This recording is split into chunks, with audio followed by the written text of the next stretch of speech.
नमस्कार, मी प्रकाश आणि आपण बघत आहात महाराष्ट्र क्रांती न्यूज. खऱ्या अर्थानं कळवण सुरगाणा मतदारसंघामध्ये येत्या 20 तारखेला मतदान होणार आहे आणि अवघे 4 दिवस उरलेले आहेत. त्यातच महत्त्वाचं म्हणजे थेट महायुतीचे उमेदवार नितीन भाऊ पवार आपल्यासोबत आहेत आणि काही वेळ आपण त्यांच्याशी चर्चा करणार आहोत. जे काही आरोप त्यांच्यावर केले गेले त्या संदर्भात आपण त्यांना विचारणार आहोत आणि एकंदरीत त्यांचं त्याच्यावर मत काय हे आपण जाणून घेण्याचा प्रयत्न करणार आहोत. भाऊ, खरं तर आपलं महाराष्ट्र क्रांती न्यूजमध्ये स्वागत आहे. अवघे 4 दिवस मतदानाला उरलेले आहेत. जे विरोधक आहेत, प्रतिस्पर्धी उमेदवार आहेत, त्यांच्याकडून बहुधा आपल्यावर आरोप केले जात आहेत. पेसा भरती असेल, जमीन घोटाळा असेल.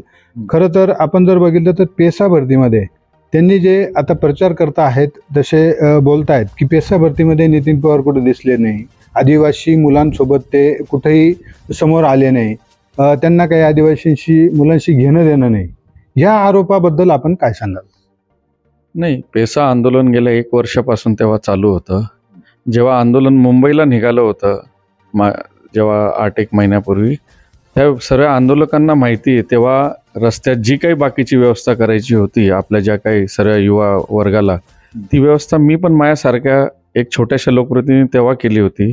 नंतर जेव्हा नाशिकला आपलं नाशिक येथे गोल्ड क्लबला उपोषण चालू होतं आमरण, तेव्हाही बाकीच्या याच्यासाठी मी काय व्यवस्था केली हे मी लोकांना सांगू इच्छित नाही. कारण की आपण जे काय करतो हे सांगितलं पाहिजे असं काही नाही. त्या विद्यार्थ्यांना विचारा मी काय व्यवस्था केली होती. आणि 2-3 वेळा मी स्वतः तिथं गेलो होतो. झिरवाळ साहेब होते, आमच्या मंजुळाताई होत्या, तेव्हा आम्ही तिथं भेट घेतली होती. जेव्हा चक्का जाम आंदोलनाचा त्यांनी इशारा दिला, त्यांनी चक्का जाम आंदोलन केलं, त्याच्यानंतर जिल्ह्यातील आणि संपूर्ण 13 जिल्ह्यातील नागरिकांना त्यांनी नाशिकला येण्याचं आवाहन केलं. त्यावेळेस आपण जर बघितलं तर चिंतामण गावित असतील, भास्कर गावित असतील, JP गावित असतील, यांनी सांगितलं की या मंचावर कुणालाही राजकीय हस्तक्षेप करता येणार नाही. परंतु त्या ठिकाणी आपण बघितलं, तुम्ही होतात, भास्कर वगैरे त्या ठिकाणी दिसले, जयंत दिंडे दिसले, म्हणजे त्यांच्या युतीचे जे होते तेच दिसले. मग त्यावेळेस तुम्हाला कुठंतरी डावललं गेलं झिरवाळ साहेबांना म्हणा, असं वाटतं का? हो, तेव्हा जेव्हा आंदोलन झालं तेव्हा मी संध्याकाळी माझी बाईटही दिली की तिथं आम्हाला डावलण्यात आलं. आणि निश्चितच जेव्हा आंदोलन हे चक्का जामचं चालू झालं, कळवण इथे त्यांना कोणी कुत्र विचारत नव्हतं. तेव्हा मग माझी अध्यक्ष जयश्रीताई इथे गेल्या, तुम्ही जर एखाद्या विशिष्ट पक्षाचा झेंडा घेऊन जर उभे राहिले तर कुठलाच आदिवासी तुमच्याबरोबर येणार नाही. पक्ष म्हणून करू नका, समाज म्हणून हे आंदोलन करा. तेव्हा त्यांनी त्यांचे झेंडे बाजूला केले कळवण इथल्या कार्यक्रमानंतर. मग नंतर त्यांनी ठरवलं की आमरण उपोषण करायचं. मला सांगा, मी असं हे म्हणणार नाही, आताही परत म्हणतो, म्हणजे मध्ये ते कट करतील माझी बाईट आज तुमच्याकडनं घेतल्यावर. चिंतामण गावित असतील, भास्कर गावित असतील आणि आदरणीय JP गावित साहेब असतील, यांनी जर आमरण उपोषण केलं होतं वयाच्या 75व्या वर्षी, जेव्हा एखादा माणूस उपोषण करतो, काय उद्या मी जरी उपोषण केलं, ह्या बिचारे दोघं भाषण करताना एकदम असे त्यांना चक्कर येत होत्या. यांना का चक्कर आली नाही मला तेच कळालं नाही. कारण की मी जेव्हा आदल्या दिवशी तिथं गेलो, हे 1 तास मध्ये बसले होते, आपलं आयुक्त कार्यात मध्ये गेले होते. एवढं ठणठणीत भाषण कोणी करू शकत नाही, विकनेस येतो वयस्कर माणसांना. आणि जरी आंदोलनासाठी आम्ही पण आमच्या तालुक्यातून सर्वीकडनं आम्ही गाड्या केल्या होत्या, त्यात आमचेही कार्यकर्ते होते. मी माननीय विजयकुमार गावित साहेब हे आले होते, त्यांच्या समवेत आम्ही मिटिंग घेत होतो, मी कोचकर साहेब आणि माझी मिसेस माझी अध्यक्ष जयश्री पवार ह्या मोर्चामध्ये पायी येत होत्या. ते सर्व त्याचे आमच्याकडे व्हिडिओज आहेत. आणि जरी त्यांनी हे घेतलं, तिथं सभा घेतली, सभा करताना फक्त एक महाविकास आघाडीच्याच लोकांना वरती बसवलं, कारण की त्यांना पुढे येणाऱ्या विधानसभेकडे त्यांचं लक्ष केंद्रित होतं आणि गावित साहेबांना आमदारकी लढवायची होती म्हणून त्यांनी फक्त एकमेव नितीन पवारांना टार्गेट केलं, बाकी कुठल्याच आमदारांना टार्गेट केलं नाही.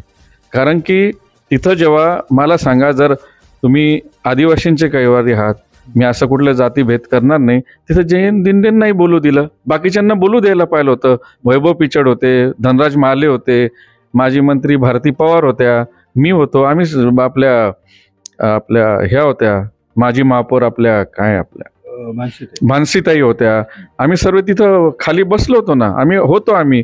पण यांनी काय केलं, व्हॉट्सअप फार जोरात त्यांनी ठेवला त्यांचा. व्हॉट्सअप शिवाय काही केलं नाही, स्वतःला योद्धा म्हणून घेतलं. आपण जर बघितलं तर भाऊ, त्यांनी असा पण इशारा दिला होता की 15 तारखेपर्यंत मुख्यमंत्र्यांनी दखल घेतली नाही तर पुन्हा आम्ही एकदा तीव्र आंदोलन करू. नाही त्यानंतर काय झालं? मुंबईला दुसऱ्या दिवशी मी होतो, लामटे साहेब होते, सुनील भुसारा होते, झिरवा साहेब होते आणि हे जे उपोषणात तिघं बसले होते तिन्ही ज्येष्ठ नेते, हे तिन्ही होते. पण त्यांच्या समावेत जी काही मंडळी होती त्याबरोबर त्यांच्या संस्थेचे शिक्षक पण फायली घेऊन आले होते. हे मी नाही सांगितलं, हे आम्हाला नंतर चिंतामण गावित साहेबांनी सांगितलं की त्यांनी तुकडीवाढीचा प्रस्ताव केला. तिथं जी मीटिंग झाली माननीय मुख्यमंत्र्यांच्या उपस्थितीत, तिथं विजयकुमार गावित पण होते, शिक्षण मंत्री केसरकर साहेब होते. त्याच्यात असं झालं की ही केस सुप्रीम कोर्टात चालू आहे. सुप्रीम कोर्टात चालू असल्यामुळे आपण लवकरात लवकर निकाल लावू असे माननीय मुख्यमंत्री बोलले. तर झिरवाळ साहेबांनी अजून एक ॲडिशनल चांगले एक वकिलांचं नाव दिलं, त्यांचं नाव आता सध्या मला माहीत नाही. तर मुख्यमंत्र्यांनी तेही मान्य केलं, अजून एक वकील देण्याचं मुख्यमंत्र्यांनी मान्य केलं. मग ते झाल्यानंतर सर्व चर्चा झाल्यानंतर पण जो पेसाचा विषय घ्यायला पाहिजे होता भरती 17 संवर्गाचा, पण याच्यानंतर त्यांनी भलतेच विषय घेतले. ठक्कर बाप्पाचा निधी इकडं दिला तिकडं दिला, आम्हाला का नाही दिला. मग गावित साहेबांनी सांगितलं तुमच्या याद्या पण द्या, मागितल्या यांच्याकडे याद्या. तसंच त्यांनी इतर मुद्दे न घेता जर ह्या 17 संवर्गाबद्दलच बोलत राहिले असते तर निश्चित थोडंफार काही मार्ग निघाला असतं कोर्टाला अधीन राहून. पण माननीय मुख्यमंत्री एवढेच बोलले की कोर्टात काय निर्णय लागेल त्याच्यावर मग आपण निर्णय घेऊ. मुख्यमंत्री असे काही बोलले नाही की मी 15 सप्टेंबरपर्यंत निर्णय, कारण की सुप्रीम कोर्ट आहे, त्याच्यात कोणालाही हस्तक्षेप करता येत नाही.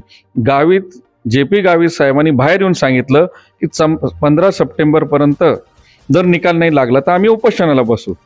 15 सप्टेंबरपर्यंत कोर्टातून निर्णय आला नाही, मग हे उपोषणाला का बसले नाही, मला याचं उत्तर त्यांनी द्यावं. आता कोर्टाचा नंतर निर्णय झाल्यानंतर, पाठपुरावा केल्यानंतर जी काही भरती निघाली शासनाने केली, हे असं म्हणताय का ती तात्पुरती केली, कुठेतरी दिशाभूल करण्यासाठी केली, तसं आहे का? नाही, तसं आहेच ना. तेव्हा तेही मान्य करत होते ना, कोर्टाला अधीन राहून भरती व्हावी असे JP गावित साहेबही म्हणत होते. त्यांचे सर्व व्हिडिओ बघा आपण तुम्ही.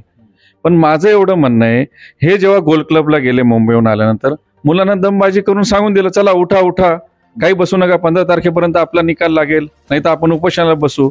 त्यांनी त्या बोलल्यामुळे सर्व मुलांचा त्यांच्यावरचा विश्वास उडून गेला आणि ते स्वतः काही एकटे बसले नाही. वास्तविक तुम्ही बघा, अण्णा हजारे जे काही इतर नेते उपोषण करता एकटेही बसायला पाहिलं होतं ना, JP गावित साहेबांनी का बसले नाही. त्यांच्या डोळ्यासमोर फक्त एकमेव विधानसभा ठेवून बाकी काही पोरांशी त्यांना काही गेलं नव्हतं त्यांना. आणि नंतर मान्य आपण आभार मानू की मान्य झिरवाळ साहेबांचे, की त्यांनी जे काही मागे तुम्ही नाट्य झालंय, ते जे काही घटना घडली मंत्रालयात, तर तेव्हा ते माननीय मुख्यमंत्र्यांनी आदेश काढला की कोर्टाच्या अधीन राहून ही भरती करण्यात यावी. त्यांचंच वक्तव्य होतं JP गावितांचं की आमचं जे कोर्ट आहे किंवा सरकार आहे ते नरहरी झिरवाळ आहेत, ते करतील ती पूर्व दिशा. मग इथे असं पण म्हणतात आणि दुसऱ्या बाजूने विरोध पण करतात, नक्की समजायचं का? नाही, कोर्ट झिरवा साहेब कोर्टाने बिचारा नाही, त्यांचा ते विरोधक म्हणून ते निश्चित हे करतील. आता तुम्हाला माहित नाही, जेव्हा दुसऱ्या दिवशी मोर्चा आणायचा होता त्या रात्री मान्य उपाध्यक्षाची पोस्ट आहे त्यांची, हे त्यांना काय काय बोलले सगळ्या मुलांसमोर, हे काय मी बोलू शकत नाही, त्यांना शोभायला नव्हतं पाहिलं. ते ज्या पदावर झिरवा साहेब आहेत त्यांनी ते बोलणं संयुक्तिक नव्हतं, एवढंच मी बोलतो. भाऊ, आपण काल आभोण्या बाजारात फिरलात, जे चक्काजाम आंदोलन झालं त्यामध्ये आम्ही देखील बघितलं, बऱ्याचशा लोकांनी बघितलं की कांदा व्यापारी तुम्हाला भेटले. हो, आणि तो अनुभव तुम्हाला त्यांनी बोलून दाखवला की आम्हाला काय हालापेक्षा सहन करावं लागल्या. तशा पद्धतीने आंदोलनामध्ये आपली भूमिका काय होती, ताईंची भूमिका काय? नाही, आंदोलन हे बघा, चक्काजाम करायला विरोध नाही, पण चक्का जाम करताना जो शेतकऱ्यांचा माल होता, नाशवंत माल होता, कांदा होता, हा त्यांनी त्या गाड्या निदान त्या तरी सोडायला पाहिजे होता. त्यांनी त्या सोडूच दिल्या नाही. त्यांनी विनंती केली तर काल ते शेतकरी स्वतः, ते व्यापारी स्वतः बोलले की आमचं मोठ्या प्रमाणात नुकसान झालं. त्याच्यामुळे जो काय आंदोलन मध्ये असं नाशवंत वस्तू शेतकऱ्यांच्या मालाचं होणं संयुक्तिक नव्हतं. कळवण सुरगाण्याची जनता ही सुज्ञ आहे आणि खास करून सुरगाण्यामध्ये जो विकास झाला त्या विकासाच्या मुद्द्यावर त्या ठिकाणची जनता जी आहे ती माझ्या पाठीमागं खंबीरपणाने उभं राहील आणि निश्चितच भरघोस मताने मला जनता निवडून देईल असा दृढ विश्वास नितीन भाऊ पवार यांनी सांगितलेला आहे. म्हणून येणाऱ्या 20 तारखेला कळवण सुरगाण्याची जनता नितीन भाऊंच्या पाठीमागं कशापणाने खंबीरपणाने उभी राहते हे देखील बघणं तितकंच महत्त्वाचं ठरणार आहे. अशाच नवनवीन बातम्या पाहण्यासाठी आमच्या महाराष्ट्र क्रांती न्यूज या YouTube चॅनलला लाईक करा, सबस्क्राईब करा आणि बेल आयकॉनला प्रेस करा.